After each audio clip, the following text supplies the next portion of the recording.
राजस्थान की राजनीति की बात करें तो यहाँ पर जातिगत राजनीति को आप नकार नहीं सकते। अब जैसे जैसे चुनाव नजदीक आते जा रहे हैं तो अब पार्टियां जातियों को साधने की कोशिशों में लग गई हैं। अब सत्ताधारी पार्टी यानी कि कांग्रेस भी जाटों को अब टारगेट बनाने पर लगी हुई है और किस तरह से उन्होंने प्लान बनाया है कि इस बार राजस्थान के सबसे बड़े वोट बैंक को किस तरह से अपनी ओर करना है, करेंगे इस मुद्दे पर चर्चा इस वीडियो में। इसलिए सब कुछ जानने के लिए जुड़े रहिए लास्ट तक हमारे साथ। नमस्कार, मैं हूं चेतना शर्मा आपके साथ और मेरे साथ है इस मुद्दे पर चर्चा करने के लिए हमारे editor in chief Varun Bhansali ji. Sir, आपका बहुत बहुत स्वागत है स्टूडियो में। हाल ही में अगर इस मुद्दे की अगर मैं बात करूं तो एक सोशल मीडिया पर एक फोटो वायरल हुआ था जिसमें रंधावा जी को तमाम सारे जाट बड़े मंत्रियों के साथ देखा गया था। तो इस फोटो के बाद राजनीति के गलियारों में ये चर्चा है कि क्या कांग्रेस पार्टी सबसे बड़े वोट बैंक को अपनी ओर करने के लिए कोई प्लान बना रही है? देखिए, बिना प्लान बनाए या बिना जाटों को साधने का योजना बनाए चुनाव होना ही संभव नहीं है, क्योंकि राजस्थान जो राज्य है उसमें जाट वोट बैंक चुनाव में एक बहुत बड़ी निर्णायक भूमिका निभाता है। इसलिए अगर आप राजनीति के इतिहास से देखें तो या तो इसे जोड़ने और या फिर इसे तोड़ने, दोनों का बहुत विस्तृत रूप से काम हुआ है। चाहे आप महिपाल मदेरणा वाला एपिसोड से लेकर मिर्धा वाले एपिसोड तक की बात करें, राजस्थान की राजनीति को जो सालों से देख रहे हैं, बारीकी से जान रहे हैं, वो समझ रहे हैं कि राजनीति में जब भी चाल भूचाल हुआ है, राजनीति में जब भी चुनाव की स्थिति आने पर तैयारियां हुई है, सबसे पहला काम, सबसे बड़ा काम जाट कौम को साधने का ही कहीं ना कहीं किया गया है। आप यहाँ तक कि प्रधानमंत्री मोदी जी को देख लीजिए, कहने को लगता ये है, सुनने को ऐसा लगता है कि उन्होंने बेनीवाल के क्षेत्र में काम करवाया, सबसे ज्यादा योजनाएं बेनीवाल के क्षेत्र में दी, नागौर को दी, लेकिन दरअसल नागौर में काम कराने से आप चौतरफा जाटों को साध सकते हो। वहां तमाम सारे जाटों के रिश्तेदार बसते हैं और कहीं ना कहीं एक बहुत बड़ा कंसंट्रेशन उस एरिया में जाट समुदाय का है। तो बीजेपी ने भी ये शुरू कर दिया है और तमाम सारी जातियां, तमाम सारे लोग उस पर काम कर रहे हैं। हनुमान बेनीवाल पहले से ही जाट कौम का एक बड़ा चेहरा है। इससे पहले हमने देखा कि जाट सम्मेलन भी बड़े स्तर पर हुआ, लेकिन कहीं ना कहीं ये जो जाट समुदाय में एकता नहीं होने की बात है, वहां से हर पार्टी की कोशिश ये है कि जो भी मिल जाए, जितना भी मिल जाए, हमें मिले। अब आप देखिए, जब जाट समागम हुआ था, जाट महासम्मेलन हुआ था, तब वो जाट नेता सामने आ गए थे जो पूरी तरह से कहीं दिखते ही नहीं, बस उनके पास धनबल ज्यादा है, इसीलिए वो सामने आ गए थे, राजा राम मील जैसे। और उनको बाइकआउट किसने किया? हनुमान बेनीवाल जैसे नेता ने, जो कौम के सबसे लोकप्रिय नेता है। तो इससे ही एक फूट समझ में आ गई कहीं ना कहीं।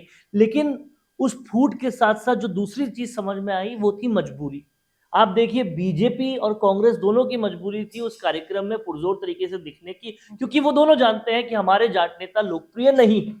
और कांग्रेस के पास जो इकलौते एक दो नेता लोकप्रिय हैं, उनकी उन्होंने तवज्जो नहीं की। हेमाराम चौधरी का के साथ बुरा करना, उनके ऊपर रिश्वत का आरोप लगाना कांग्रेस को उल्टे मुंह लेकर जाएगा।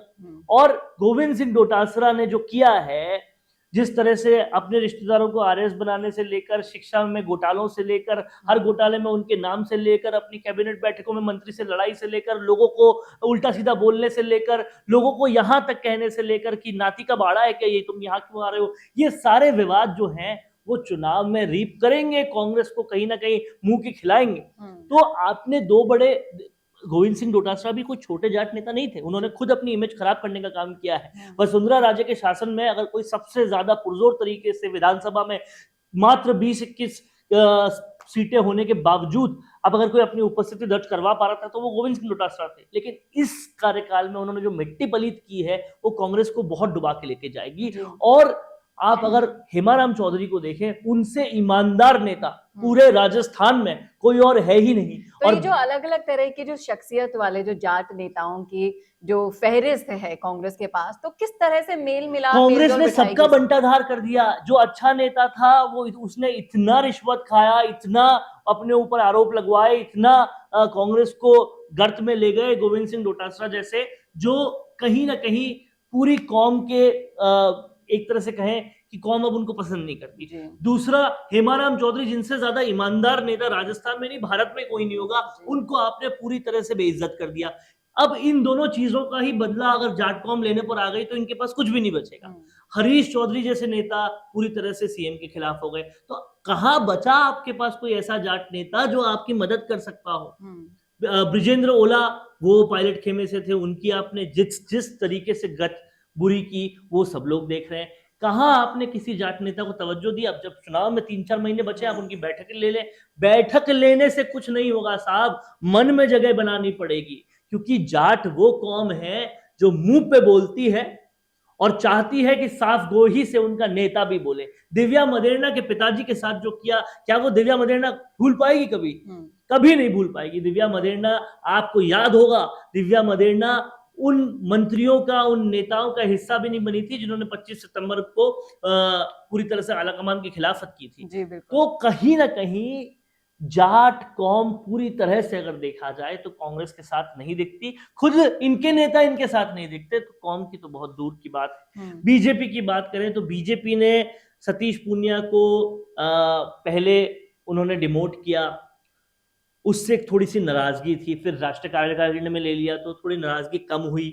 उसके बाद सुनील जाखड़ को जब उन्होंने पंजाब का अध्यक्ष बनाया तो उसका असर भी राजस्थान में देखने को मिला कि श्रीगंगानगर और आसपास के जो हनुमानगढ़ के इलाके थे वहां पर उनका खासा असर देखने को मिला। और वो जाट और हिंदूवादी दोनों छवियों में बहुत बड़े नेता हैं, तो कहीं ना कहीं उसका फायदा बीजेपी को थोड़ा बहुत मिलेगा।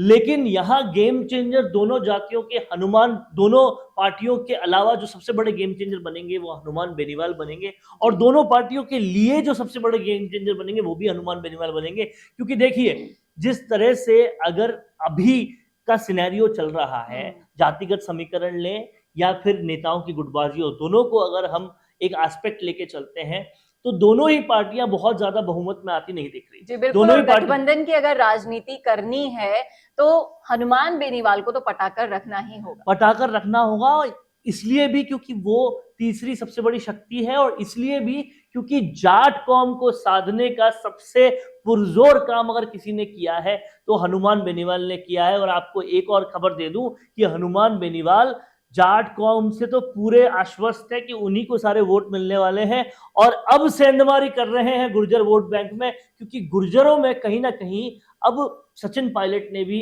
अपने स्टैंड पे ना रहकर थोड़ी सी लोकप्रियता अपनी कम कर दी है। उसको भुनाने के लिए वो टोंक भी जा रहे हैं, वो हर गुर्जर क्षेत्र में जा रहे हैं। और आप समझिएगा, राजस्थान जब विकल्प की बात करता है, ऐसे नेता को समझने की बात करता है, जो नेता चेंज कर सके, जो नेता कुछ बदलाव ला सके, तो उससे हनुमान बेनीवाल नजर आता है।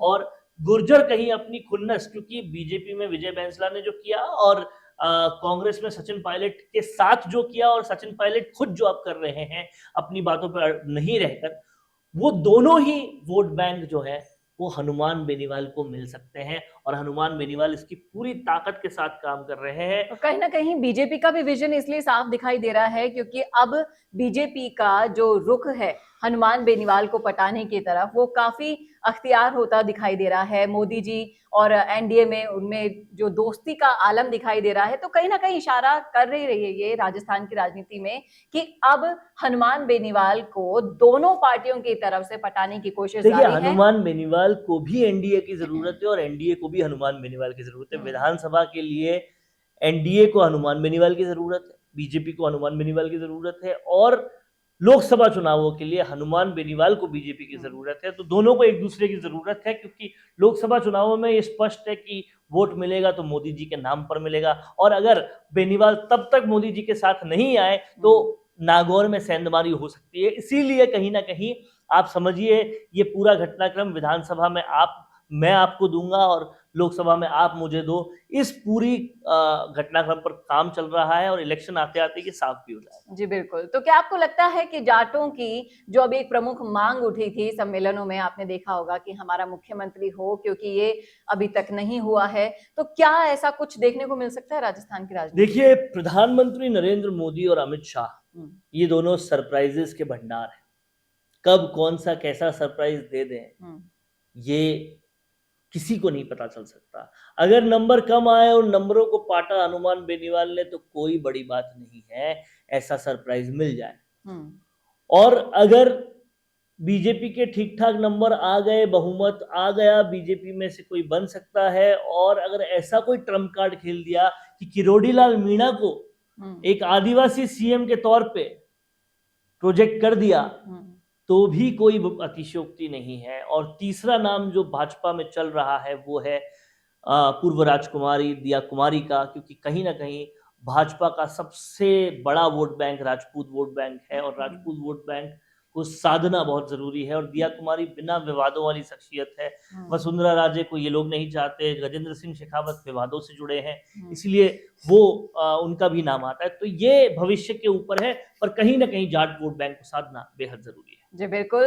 तो ये था हमारा विश्लेषण, हमारी राय। आपकी राय क्या है कमेंट करके जरूर बताइएगा कमेंट बॉक्स में। कैसा लगा आपको ये वीडियो, ये भी जरूर बताइएगा। इस वीडियो को ज्यादा से ज्यादा शेयर भी कीजिएगा, और ऐसे ही और वीडियोस के लिए देखते रहिए राजस्थान संवाद। नमस्कार। कौन देखता है अब टीवी? टीवी पर आपको कितनों ने देखा, ये कैसे पता चलेगा? घर घर इंटरनेट पहुंचने के बाद अब सब कुछ है डिजिटल। आपका वीडियो कितनों ने देखा ये हर पल आपको पता चलेगा, इसलिए डिजिटल मीडिया में बनाइए अपनी पहचान। 4.5 करोड़ से ज्यादा व्यूज और 3,27,000 से ज्यादा सब्सक्राइबर वाले राजस्थान के चैनल राजस्थान संवाद पर करवाइए कवरेज। ज्यादा जानकारी के लिए व्हाट्सएप करें 7339900549 पर।